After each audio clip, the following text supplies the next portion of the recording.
دلوقتي احنا هنعمل لكم خلطه المحشي من اولها خالص. احنا دلوقتي اهوت بنخلط الرز بتاعنا.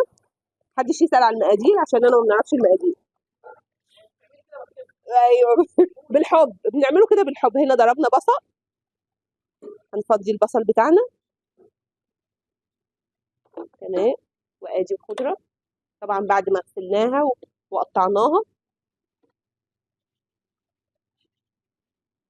يعني كل ده محشي بيت اصيل.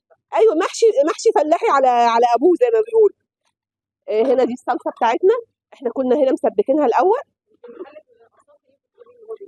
اكل بيتي ايوه. دوت الطماطم سبكناها الاول ببصله، قلنا لها البصله بتاعتها وسبكناها. طماطم فريش، احنا ما بنشتغلش بصلصه خالص. دي طماطم عاديه خالص من اللي بتجيبيها من السوق. تمام.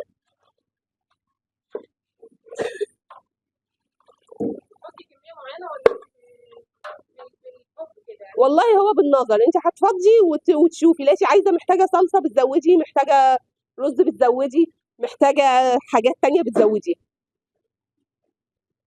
تمام. احنا كده حطينا اهوت الطماطم طبعا سخنه مولعه. دي خلطه لاي محشي يا دعاء؟ دي بنحشي منها الكرنب، الكوسه والبتنجان والممبار، ورق العنب، بس بنزود لورق العنب دبس رمان. وفي التسويه طبعا وكل صنف بيستوي لوحده، ما عدا الكوسه والبتنجان دول بنخلطوهم على بعض بيستووا مع بعض. معياريه حطي بالبركه بالبركه.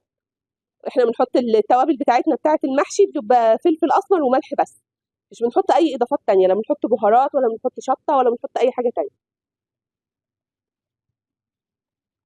وده يمكن الحاجه اللي مميزانا ومميزه الاصناف دي عندنا احنا في البيت، ان كل اللي بيشتري مننا بيحس ان هو بياكل اكل مامته، بيحس ان هو بياكل اكل في بيته. مش احنا بناكل من الحاجات دي احنا واولادنا، فيعني ما اعتقدش ان في اغلب من ولادنا عندنا ان احنا هنعمل حاجه مثلا بمواد حافظه بحاجه كده، لا. بالزبده من الفلاحين وبنسيحها، بنسيح دي اللي بتستخدمي بيها للمحشي. دي بنستعملها في كل حاجه. احنا اصلا ما بنجيبش سمنه صناعي خالص. الزيوت بتبقى للقلي وشغلنا كله بسمنه فلاحي. دي سمنه بقري فلاحي.